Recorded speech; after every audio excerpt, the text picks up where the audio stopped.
Uh, Today we will start design of slab base. So most of the students are requesting me to upload a video. So today I will start I preparing my video to upload.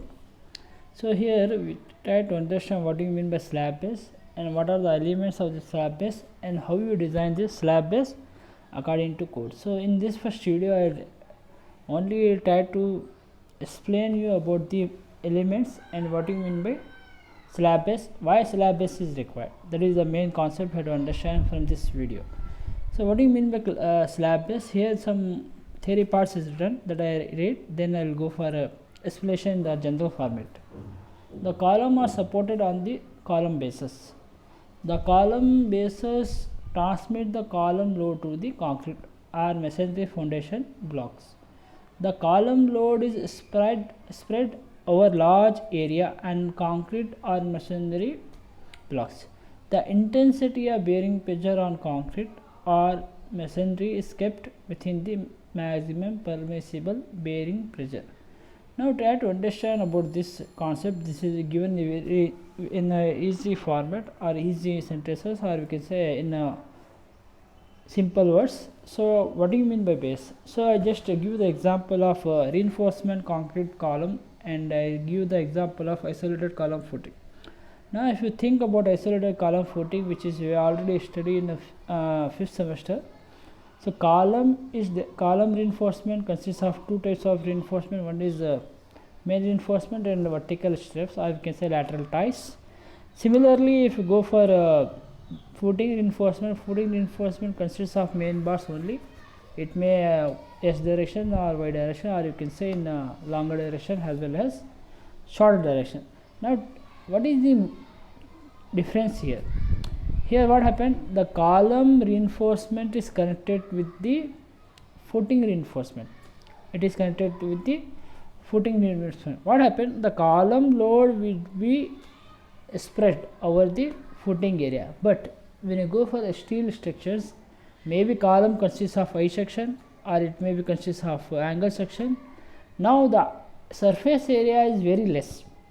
You can't connect this I section or angle section directly to the concrete.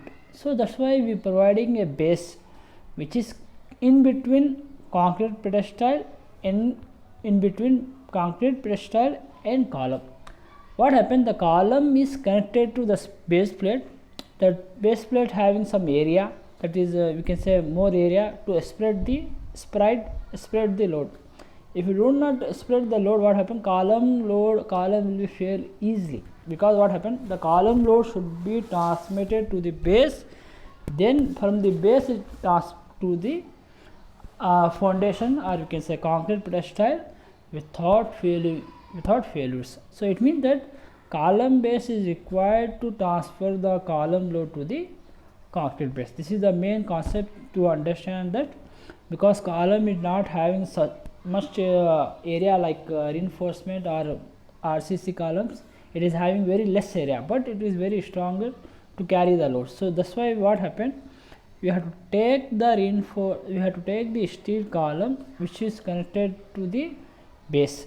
That base plate we have to design the design of base plate.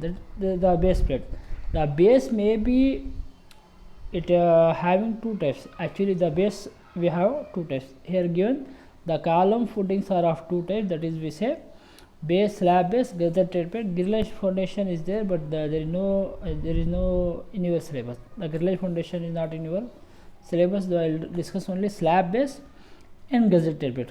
What happened, now slab base means the base which is connected between column and base again is connected with the foundation. What is the main aim of this base plate? To take the column load in the base plate, the column transfer the load to the base, then from the base it is transferred to the footing.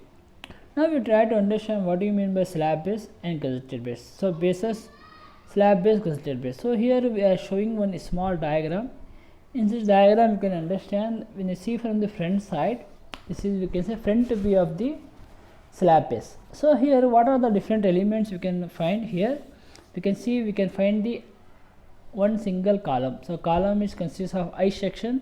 So that's why you can see two lines which have some gap, that is which thickness of the flanges, and it is actually I section. Okay, so here we can see one more angle, that is connected column with base plate, and base plate is connected to the concrete pressure style. Okay, here some cases what happened, which are the elements, the column load is given, clit angle we are assuming, we are not designing the clit angle, and base plate only will designing. Base plate will be designed, base plate may be connected with the bolted connection, or it may be connected with welding. So depending upon the situation, depending upon the problem, depending upon the given data. So now here you have to understand, column may be single I section or it may be built up column. It means that column may consist of I section plus cover plates, both the flanges, or it is only single I section, or it may be channel section, that is we should be connected with the base plate by mean of angle section. That angle we say clit angle. This is required only in bolted connection, not in welded connection. If it is welded connection, means directly I section will be welding with the directly welding in the base plate. Now here the base plate you can find, here you can see the thickness of the base plate and width of the width, or it may be length, it may be width of the base plate. So after that we can see the concrete press style. Okay, when you see from the, this is front view, similarly you have to draw top view. Top view means plan.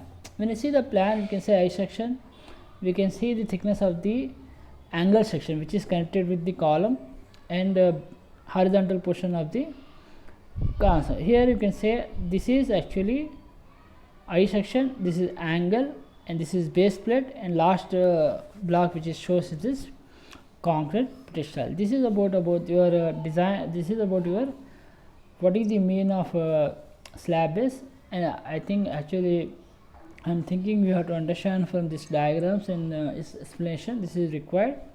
So in the next video I will continue with the design steps of slab base. Okay, thank you.